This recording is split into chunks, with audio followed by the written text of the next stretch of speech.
सांगली शहरामध्ये गुंतवणुकीचा विचार करताय? कमर्शियल लोकेशन हवं आहे?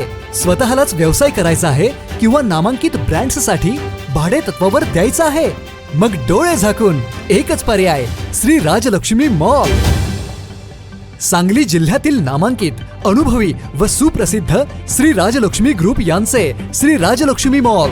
एकाच छताखाली branded showrooms, restaurant, gym, food court, multiplex theatre, club house, game zone.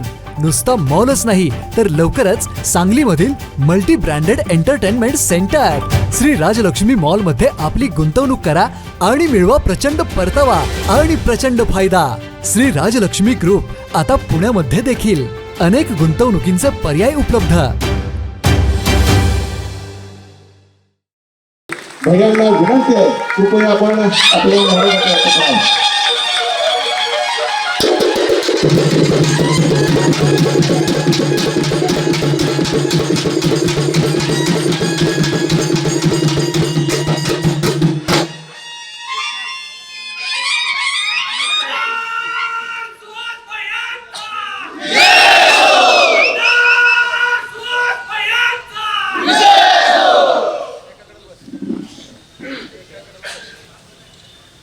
गेली 55 वर्ष ज्या गोष्टीची तमाम मोठेकरांनी वाट बघितली,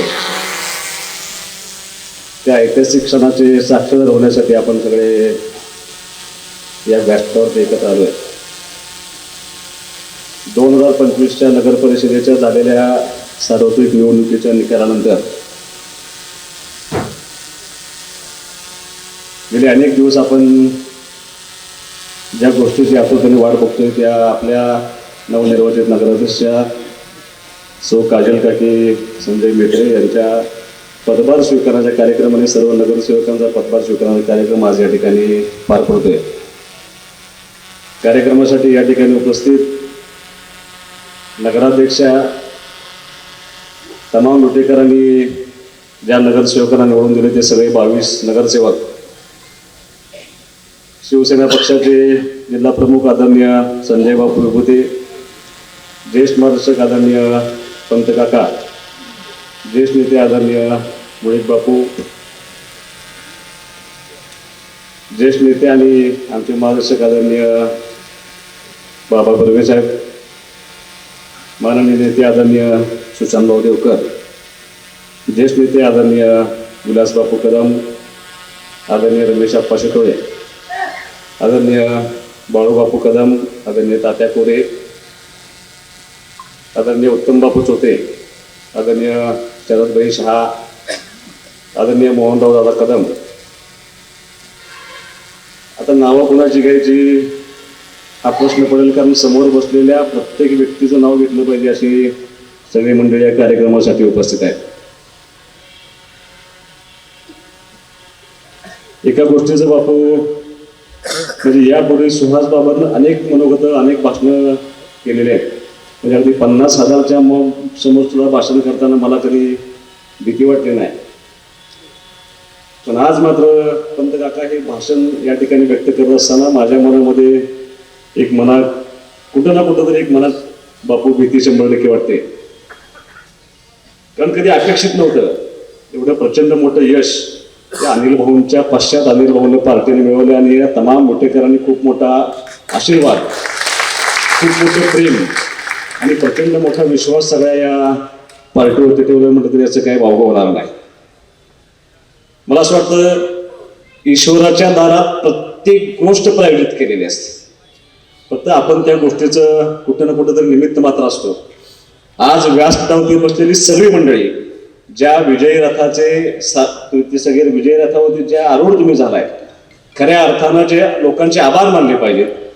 खऱ्या अर्थानं या विजयी रथाचे सारथ्य कोणी केलं असेल तर समोर बसलेला प्रत्येक व्यक्ती, या शहरातला प्रत्येक मतदार, या सगळ्या लोकांनी ह्या विजय रथाचे सारथ्य केल्यामुळे आपण या ठिकाणी पोहोचू शकलो असं म्हटलं तरी काही वावगं होणार नाही.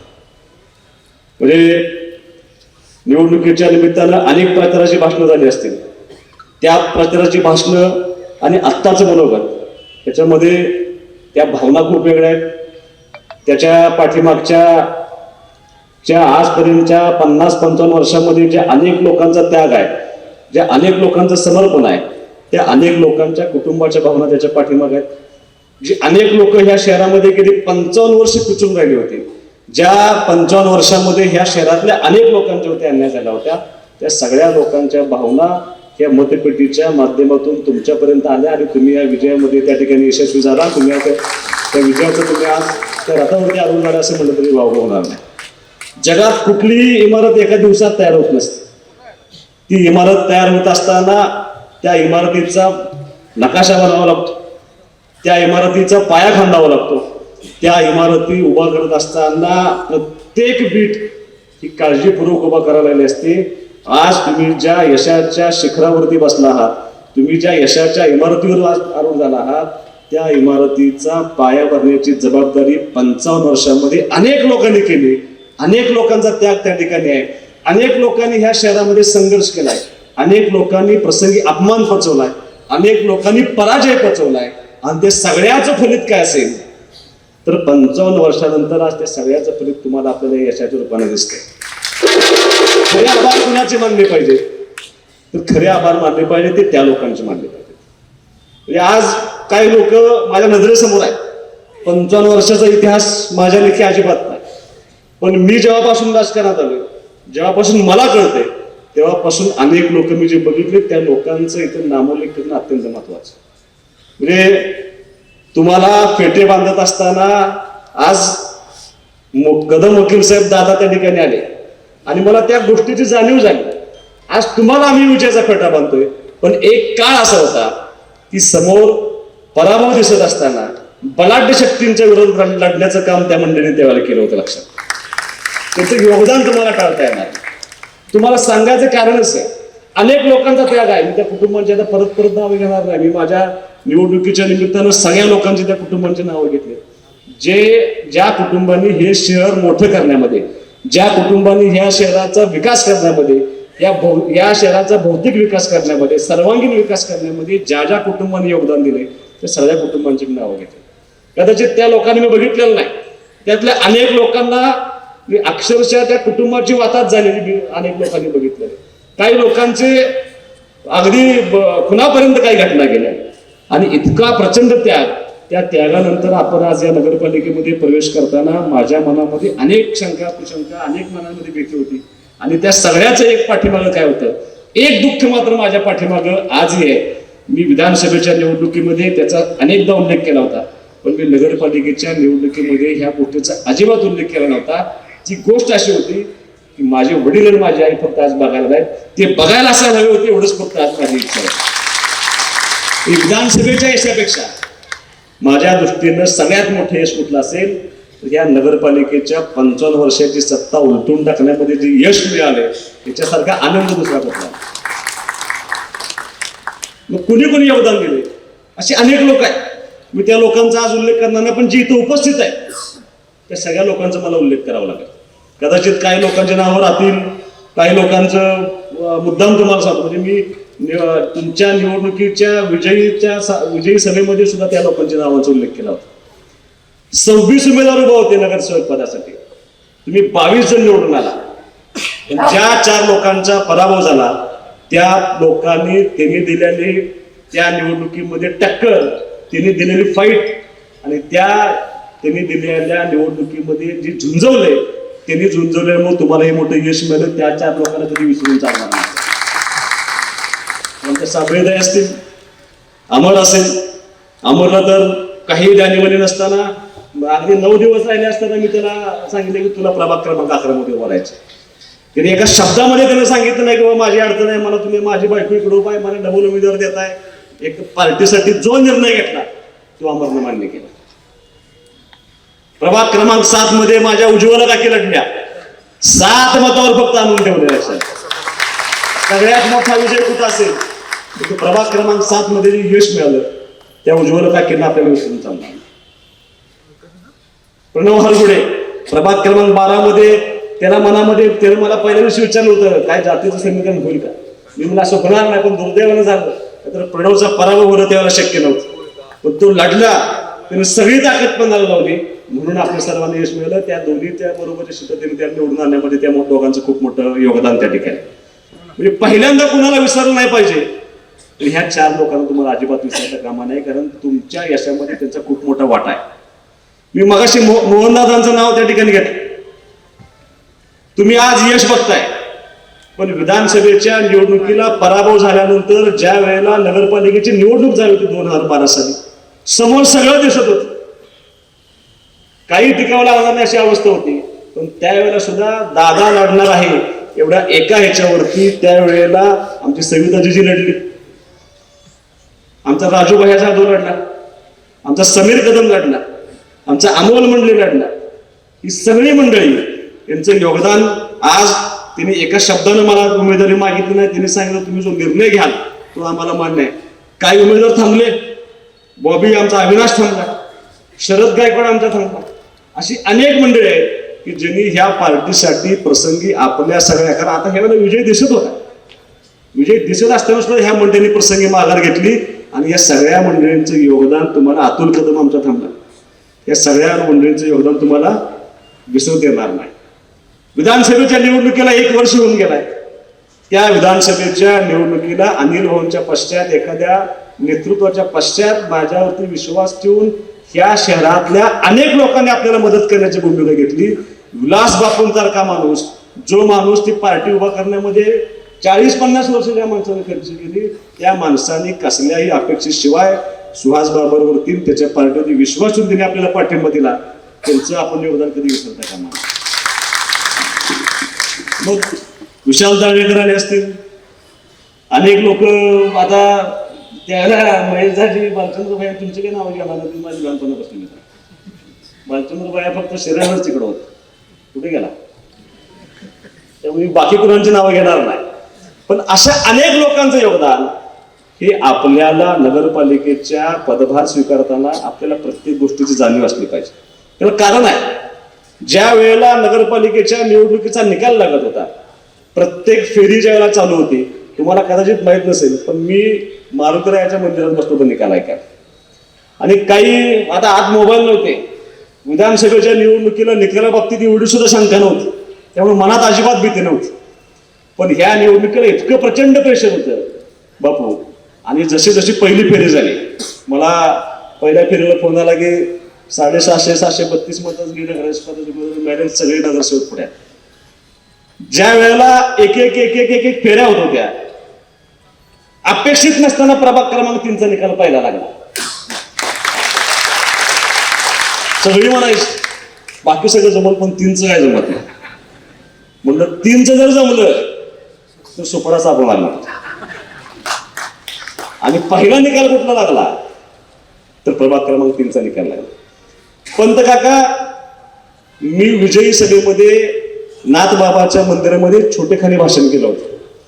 ते भाषण फार जणांनी ऐकलं नाही आणि ते भाषण मला वाटतं सोशल मीडियावर पण आलं नव्हतं. पण खूप कमी लोकांना माहित आहे की मी त्या भाषणाच्या वेळेला माझ्या मनामध्ये ज्या घटना घडल्या होत्या त्या घटना मात्र तुम्हाला मी सांगणार. निकालाच्या आदल्या दिवशी मी रेवणसिद्धाला पाया पडायला गेलो होतो आणि मी तिथे गेलो, संध्याकाळी 7:30-8 वाजले असते आणि मला भाग्यश्रीचा इथे भेटला, भाग्यश्री तराळकर, आणि त्यांनी मास्क लावला होता.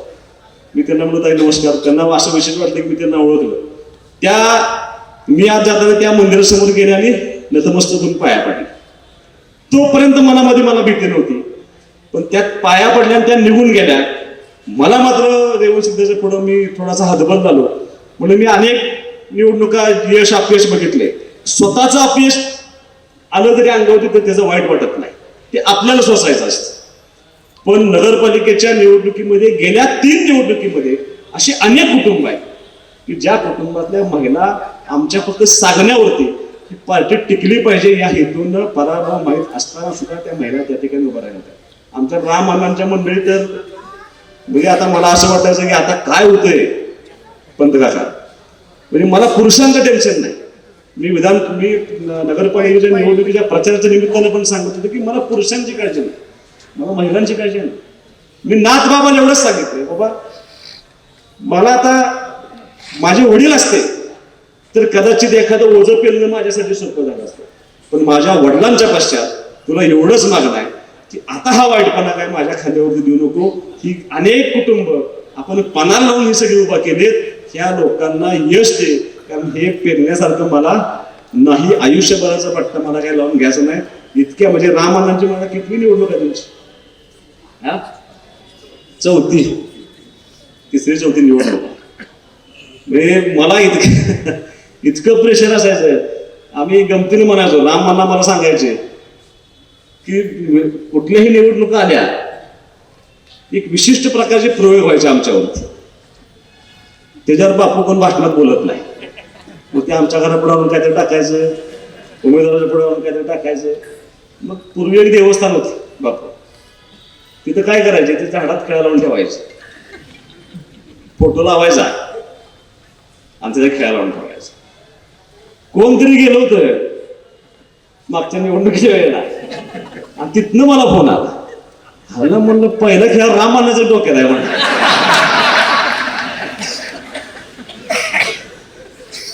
आमच्या बऱ्याच रामांना म्हणलं की आमचा खेळा काढलाय तेवढं बघायला वाटत.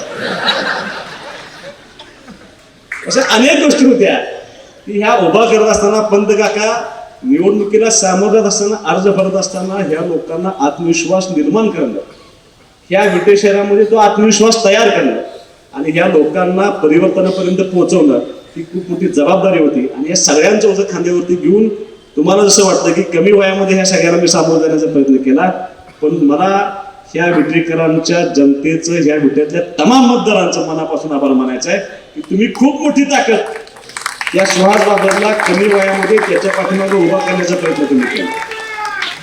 त्यामुळे तुम्हाला विनंती आहे, निकाल लागला, मी पूर्ण फेऱ्या झाल्याशिवाय मी अजिबात गुलाबात आलो नाही. ज्या वेळेला चौथी फेरी पूर्ण झाली, ज्यावेळेला विजयी पक्का झाला, त्यावेळेला मी ती मारुतीरायाच्या मंदिरातनं आम्ही सगळे बाहेर पडलो. पण पंत काका हे सांगण्यासारखं नाही, पण मुद्दाम तुम्हाला सांगतो, सगळे गुलाबात होते, पण उज्ज्वला काकींचं रोहित, अमर आणि प्रणव ही तीन माणसं माझ्या बरोबर आलं, तो पण मी गुलाबात गेलो नव्हतो. कारण त्या ठिकाणी त्यांचं योगदान होतं. त्या तिघांनाही बरोबर घेतलं, सगळ्यांना बरोबर घेतलं आणि मगच आम्ही त्या ठिकाणी गुलाबामध्ये जाण्याचा प्रयत्न घेतला. पहिला आमदार असेल ज्या, म्हणजे मी अंमलदादाला खांद्यावर गेलं म्हणजे बट नॅचरल आहे, पण पहिला आमदार असेल की अमर शितोळे माझा मित्र पण आहे आणि माझा कार्यकर्ता पण आहे. तो आल्या आल्या त्याला खांद्यावर घेऊन नाचलेला पहिला आमदार मी आहे, लक्षात घेतला. कारण त्यांचं सगळ्यांचं योगदान, त्यांचं सगळ्यांचा त्याग मला माहिती आहे. मिरवणुकीला आपण ज्यावेळेला निघालो होतो त्यावेळेला कदाचित तुम्ही सर्वांनी गुलालामध्ये तुम्हाला चेहरे ओळखले नसतील. तुम्हाला लोक पेढे भरवत होते, तुम्हाला लोक ओळखत होती, तुम्हाला लोक हार घालत होती, तुम्हाला लोक बुके देत होते, प्रचंड लोक त्या ठिकाणी आनंद साजरा करत होती. पण मी अशी लोक बघितले की जी लोक ह्या ठिकाणी तुम्हाला हार घालत असताना, मान खाली घालून रडताना, त्यांचे आनंद अश्रू लपवताना मी काय लोक बघितले. लक्षात तुम्हाला हे सांगायचं कारण हेच आहे की इथून पुढच्या काळामध्ये जेव्हा तुम्ही कारभार करणार आहे, कारभार करत असताना ह्या सगळ्या लोकांच्या बरोबर ह्या जी लोक रडलेत ना तुमच्यासाठी, ज्या लोकांनी आनंदाश्रू घालले, जी लोक धाय मोकलून रडलेत ह्या विजयानंतर, त्या लोकांचा मान सन्मान राखण्याची नैतिक जबाबदारी कोणाची असेल ती तुमच्या खांद्यावरती येऊन पडलेली आहे. एवढं सोपं नाही. एवढ्या 55 वर्षाच्या प्रदीर्घ सत्तेला हादरा देऊन आपण बाजूला करणं आणि इथपर्यंत यश मिळवलं, म्हणजे 2 नगरसेवकात म्हणून ज्या पार्टीची चेष्टा केली त्या 2वर अजून एक 2 लावला त्या लोकांनी आणि 2चे 22 झाले. इतकं मोठं यश एवढं सोपं नसतं.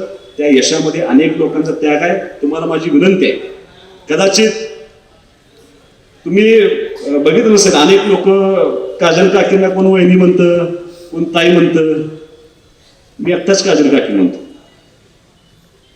त्याला कारण आहे. 2 गोष्टींचा उल्लेख मी या ठिकाणी करणार आहे. तुम्ही मला अशा पोशाखामध्ये कधी बघितलं नसेल. पंत काका हा माझ्या वडिलांचा पोशाख आहे.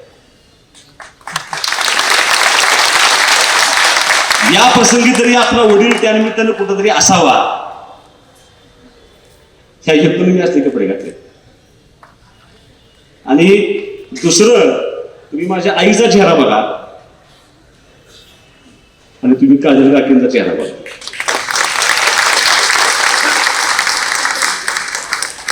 ती काकी म्हणण्या पाठीमाग त्या भावना माझ्या निश्चितपणे येत आहेत. त्यामुळे तुम्हाला सर्वांना विनंती आहे की तुम्ही ज्यावेळेला बसणार आहे या खुर्चीवरती त्यावेळेला ह्या शहरातल्या तमाम लोकांचं काम करणं की आपल्या पार्टीचं ध्येय धोरण आहे. आपली पार्टी जबाबदारीने गेली अनेक वर्ष त्या ठिकाणी काम करते. जे जे शब्द आपण या ठिकाणी निवडणुकीच्या निमित्तानं लोकांना दिले ते सगळे शब्द पूर्ण करण्याची जबाबदारी तुमच्या सर्वांच्या लक्षात आहे. दादाने त्याच्या मनोगतामध्ये सांगितलं की ताकदीनं काम करण्याचा प्रयत्न तुमच्या सर्वांचा लोकप्रतिनिधी या नात्याने मी करतोय. सगळ्यात मोठी जमेची बाजू कुठली असेल तर ज्या डिपार्टमेंटच्या माध्यमातून नगर विकास खात्याचं काम होतं सुदैवानं आपले नेते माननीय एकनाथ शिंदे साहेब त्या खात्याचे मंत्री आहेत. लक्षात घ्या, त्यांनी शब्द दिलाय आपल्याला आणि शब्दाला पक्का असणारा नेता कोण असेल तर एकनाथ शिंदे साहेब. लक्षात घ्या, त्यांनी शब्द दिलाय की विटा नगरपालिका मी दत्तक घेणार. मी तुम्हाला मुद्दाम सांगतो ते सभेला लेट आले पंत काका 10 मिनिटात त्यांनी मनोगत व्यक्त केलं. तुम्ही त्यांना भेटला, तुम्ही आला बोलला आणि जिंकला असं तुम्ही त्यांना सांगितलं होतं. पण त्या सभेचा परिणाम असा झाला महाराष्ट्रभर फिरत असताना शिंदे साहेबांनी एकाच सभेचा उल्लेख केला. त्या सभेचे ठिकाण कुठलं असेल ती उट्याची सभा होती. लक्षात, ज्यावेळेला नगराध्यक्षांना बोलवलं सत्काराच्या वेळेला त्यावेळेला सुद्धा राज्यभरात त्यांनी सभा केल्या पण एकाच सभेचा उल्लेख केला. त्या सभेचं ते नाव आहे उट्या. लक्षात घ्या, त्यांनी माझं नाव घेऊन सांगितलं. त्यामुळे मला खात्री आहे की इथून पुढच्या काळामध्ये जे जे काम आपण त्यांच्या पुढे घेऊन जाऊ ते प्रत्येक काम ते निष्ठेनं आणि ताकदीनं आपल्या पाठीमागे उभं राहतील. ते प्रत्येक काम करून देण्याची जबाबदारी पूर्ण राहील. फक्त आता ज्या गोष्टी तुमच्या हातात आहेत मी तुम्हाला उघडपणे सांगणार आहे. म्हणजे माझा काय तुमच्यावरती अजिबात मी तुम्हाला रोज काय बंदी करून तुमच्या मागे उभं राहणार नाही. तुम्हाला काम करण्याची मोकळीक आहे. ती मोकळीक म्हणजे पंत काका म्हणायची की बाबरांच्या पार्टीमध्ये सगळ्यात मोठा वीक पॉईंट काय असेल तर प्रचंड लोकशाहीला पार्टी चालते आणि पुढच्या पार्टी सांगायची काय आहे तर हुकुमशाही चालते. तर ती हुकुमशाही मोडून आपण त्या ठिकाणी लोकशाहीच्या मार्गात आलो. तुम्हाला ज्या गोष्टी आपण नगरपालिकेच्या निवडणुकीच्या निमित्तानं सभेमध्ये सांगितले की ह्या शहरातल्या प्रत्येक नागरिकाचं काम ह्या शहरातल्या प्रत्येक नागरिकाला असं वाटलं पाहिजे की तोच नगराध्यक्ष आहे. तुमच्या प्रभागातल्या प्रत्येक नगरसेवकाला असं वाटलं पाहिजे की तोच नगरसेवक म्हणून काम करतो. एवढा प्रचंड आत्मविश्वास अजिबात दडपशाही न करता कसलाही राग मनामध्ये न करता नगरपालिकेच्या निवडणुकीचा निकाल लागल्यानंतर आपल्यातलं शत्रुत्व संपलं हे गृहीत धरून कोणावरती सुद्धा आकस धरू नका, कुणाला वाईट म्हणू नका. या शहरातला कुठलाही सामान्य नागरिक आजपर्यंत या नगर परिषदेमध्ये दहशती बगैर अगदी खुल्या मनानं आज तागायत त्या माणसानं प्रवेश केला नाही. आज ही सगळी मंडळी नगरपालिकेमध्ये आली पाहिजेत, तुमच्यापर्यंत पोहोचली पाहिजेत, त्यांचं काम तुम्ही ऐकलं पाहिजे, त्यांचा मान सन्मान तुम्ही राखला पाहिजे. एकाही सामान्य नागरिकाला तुमच्याकडनं उलट उत्तर जाता कामा नये. ही जबाबदारी तुम्हाला त्या ठिकाणी सर्वांना पार पाडावी लागेल. आलेल्या प्रत्येक नागरिकाचा सन्मान करणं, त्या माणसाचं काम करणं ही जबाबदारी तुम्हाला सर्वांना एकत्रितपणे 22 लोकांना आणि काकींना तुम्हाला अत्यंत प्रामाणिकपणे पार पाडून पाहिजे मला विनंती आहे. मी नगरपालिकेच्या निवडणुकीला शब्द दिला लोकांना इथून पुढच्या कुठल्याही कामामध्ये या नगरपालिकेमध्ये सर्वसामान्य नागरिकांकडून अजिबात कुठलाही पैशाचा व्यवहार होणार नाही. आम्ही अभिवचन या निमित्ताने दिलं. ते अभिवचन तुम्हाला पाळावं लागेल. तुम्ही मला सांगा तुमच्या अडचण आहे प्रसंगी मी माझा एखादा गुंठा विकतो.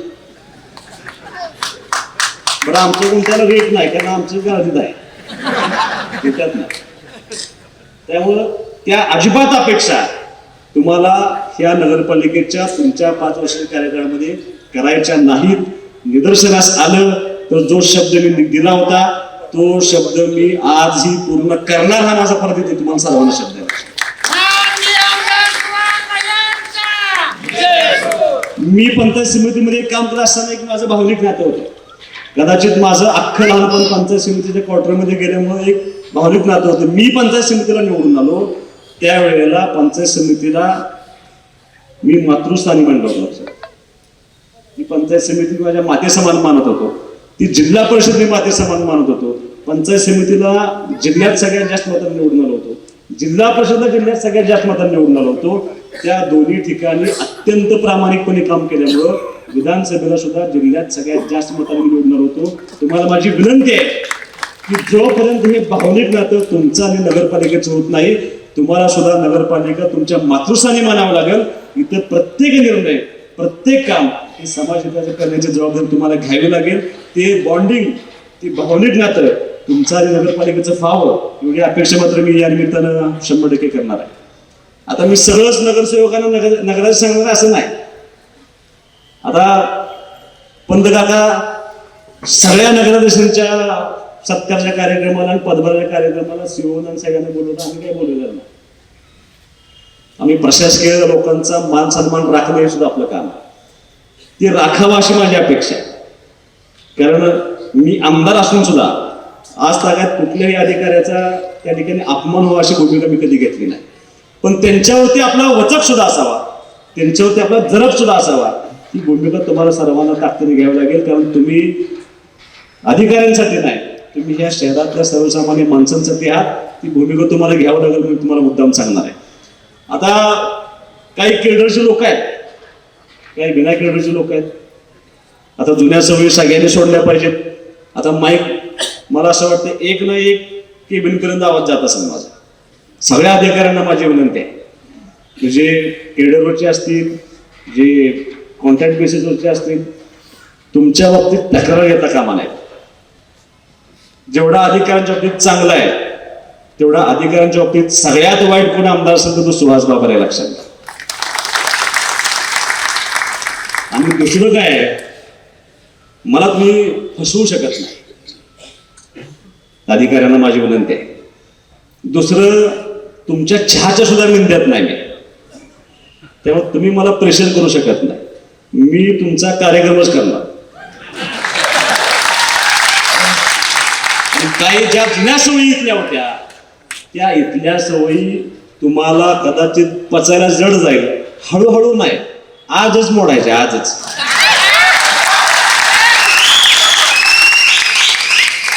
कोणाचं मांडणी कधी घेऊन तुम्ही, तुम्हाला पगार जो मिळतोय ना, तर तुम्हाला शासनाचा पगार मिळतोय आणि या विटेतल्या तमाम लोकांची सेवा करण्यासाठी तुम्हाला पगार मिळतोय. कुणाची एका कुटुंबाची सेवा करायला तुम्हाला पगार मिळत नाही.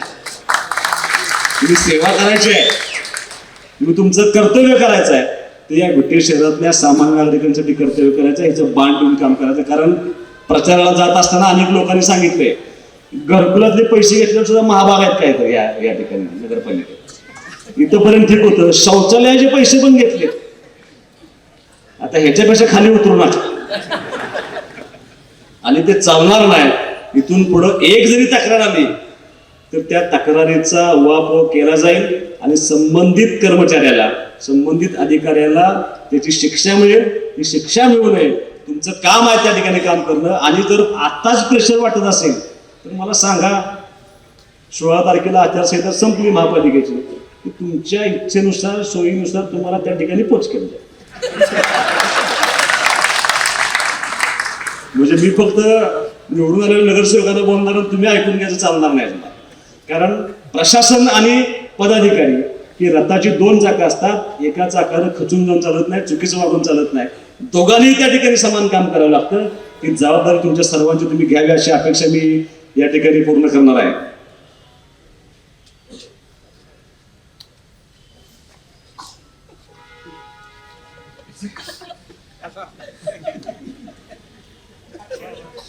अक्षर ओळखत पण नाही.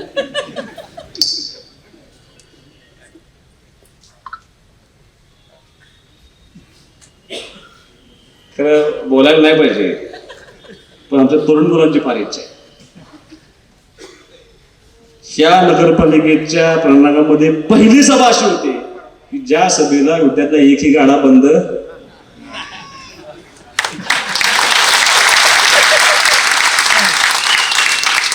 आणि मी तुम्हाला मुद्दाम सांगतो की तुम्ही पदभार स्वीकारण्याआधी सुद्धा मी संबंधित त्या ज्या गाड्यांचं आपल्याला पुनर्वसन करायला लागणार ते सगळ्या लोकांना बोलवून घेतलं होतं. आणि त्यांना एका भाषेत सांगितलंय, तुम्ही मनामध्ये भीती बाळगू नका, मनामध्ये शंका बाळगू नका की तुम्ही मत दिलं नाही मग आता सुहास बाबा काय म्हणेल. सुहास बाबा चहा पाच आहे त्यांना, का त्यांना चहा पाच नाही माझ्या स्वतःच्या पैशात. आणि त्यांना विचारलंय की तुम्हाला मी 2 जागा दाखवतो, तुमच्या सोयीनं मला सांगा त्या ठिकाणी कुठं तुम्हाला पुनर्वसित करायचं आहे.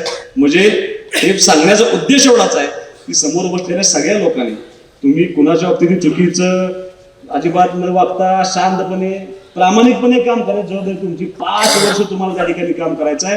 ते काम तुम्ही प्रामाणिकपणे करा अशी अपेक्षा त्या ठिकाणी व्यक्त करतो. मी जाता एवढंच सांगतो की नगरसेवकांनी तुमच्या प्रभागामध्ये सतत भेटत राहिलं पाहिजे अशी माझी अपेक्षा आहे. प्रत्येक प्रभागामध्ये महिन्यातनं 1 मीटिंग व्हावी तुमची. आणि तुमच्या प्रभागाला मी सीओ साहेबांना सांगतो की 1 नोडल ऑफिसर तुम्हाला दिला जाईल जो त्या तुमच्या मीटिंगमध्ये ज्या लोकांनी तक्रारी मांडली त्या तक्रारीचं काम झाले की नाही त्याचा पाठपुरावा करण्याची जबाबदारी संबंधित नोडल अधिकारी नोडल ऑफिसर ते घेईल. आणि प्रभागामध्ये तुमचा संपर्क पाहिजे. त्या प्रभागातले सगळी कामं मत दिलेलं असू द्या नसू द्या तसलं काय बघायचं नाही. ते बघत नाही म्हणून आपण 2004ला 12,000 मतांना मागवतो ते आज विजयापर्यंत पोहोचले. आज 22 नगरसेवकांकडे आलेल्या प्रत्येक माणसाचं काम करण्याची भूमिका तुम्ही घ्यावी अशी माफक अपेक्षा मी या निमित्ताने व्यक्त करतो. टीका टिप्पणी करण्यापेक्षा हे तुमचा कारभार हा अगदी पारदर्शकपणे विटे शहरातल्या कुठल्याही माणसाला त्रास न होता कसलीही दडपशाही न पाळता तुम्ही अत्यंत प्रामाणिकपणे हे काम करावं अशी माफक अपेक्षा मात्र मी या निवडणुकीच्या निमित्तानं तुमच्या सगळ्यांच्या विजयाच्या निमित्तानं करतो. आणि तमाम विटेकरांच्या वतीनं अपेक्षा व्यक्त करतो. चांगलं काम ज्या पद्धतीनं मी पंचायत समितीला गेल्यानंतर पंचायत समिती राज्यात पहिली आली होती, झडपीला गेल्यानंतर झडपी राज्यात पहिली आली होती, तशी माझी अपेक्षा या ठिकाणी आहे की एका फक्त स्वच्छतेच्या बाबतीमध्ये नाही तर महाराष्ट्राला हेवा वाटेल, राज्यामध्ये नव्हे तर देशामध्ये सगळ्या कारभारामध्ये नगरपालिका विटा शहराची 1 नंबरला असेल असं काम तुम्ही करावं अशी अपेक्षा मी या निमित्तानं व्यक्त करतो. ते काम आमच्या सर्वांच्या म्हणजे विटेकरांच्या माझ्या सगळ्यांच्या अपेक्षा त्या तुमच्यावरती खूप आहेत. त्या अपेक्षांचं ओझं आपल्यावरती प्रचंड आहे. त्या अपेक्षांचं ओझं तुम्ही पूर्ण कराल. काकी तुम्हाला अत्यंत मनपूर्वक शुभेच्छा. सगळ्या 22 नगरसेवकांना शुभेच्छा. आणि इथून पुढे चांगल्या पद्धतीने काम करावं अशी अपेक्षा ठिकाणी व्यक्त करतो. कारण तुम्हाला एवढंच सांगतो की असे अनेक चेहरे पाठीमागे तुम्ही जर कदाचित तुमचे त्यांचे जो रोजचे संबंध नसतील पण उभा राहिलेली अशी अनेक मुलं आहेत. म्हणजे आमचा पप्पूदाजी नाव उभा राहिला तुम्हाला पटणार नाही पण ते कशात नसतो तुम्हाला पुढे दिसणार नाही. आता विजयराव इथं उभा आहे, बच्चू, हेमंत रोकडे, तुमच्या अप्रोक्ष अशी अनेक मंडळी काम करत होती. ज्या लोकांचा राहुल या ठिकाणी अतुल या ठिकाणी लोक शिरीषराव असे अनेक लोकांचं राजू कदाचित तुम्हाला माहित नसेल तुम्ही 1 वाजता जाऊन झोपला असाल पण ही मंडळी झोपलेली नव्हती. लक्षात या निवडणूक लागली संपेशसाठी ह्या सगळ्यांचा मान सन्मान त्या गावातल्या प्रत्येकाचं काम सामान्यातल्या सामान्य नागरिक तुमच्यापर्यंत आला पाहिजे. त्याच्या मनामध्ये कसलीही भीती नगरपालिकेमध्ये राहिली नाही पाहिजे. हे काम तुम्ही सर्वांनी करावं अशी अपेक्षा करतो. आणि विटेकरांना एक आवाहन करतो एकदा सहज येऊन जावं नगरपालिका. तर अशी अनेक लोक मला कालपासून भेटलेत, इतकी लोक मला भेटलेत या कार्यक्रमापूर्वी मला अशा अनेक लोकांनी मला सांगितलंय की आज तक आम्ही नगरपालिकेत आलेलो नाही. किमान 50% लोक जसे असतील किमान 50% शहरात. तर माझं तुम्हाला एकदा विनंती आहे की तुम्ही बसाच. शहरातल्या तमाम लोकांना विनंती आहे तुमचं काम असू द्या घर नसू द्या या आठवड्यापर्यंत एकदा सगळी फिरून जा नगरपालिका लोकांचा. सन्मानाने या, ताकदीने या. कारण ही नगरपालिका कुणाच्या बापाची नाही तुमची नगरपालिका आहे. तुमच्या सर्वांच्या सर्वसामान्य माणसांची नगरपालिका आहे. ती भावना तुमच्यामध्ये येऊ द्या. तुमचं प्रत्येक काम यांच्यापर्यंत पोहोचवा. हे करून घेण्याची जबाबदारी आम्ही सगळे एकत्रितपणे पूर्ण करू. पुन्हा एकदा तुमच्या सर्वांचं आणि तमाम विटेकरांचं मनापासून आभार मानून थांबतो. जय हिंद, जय महाराष्ट्र.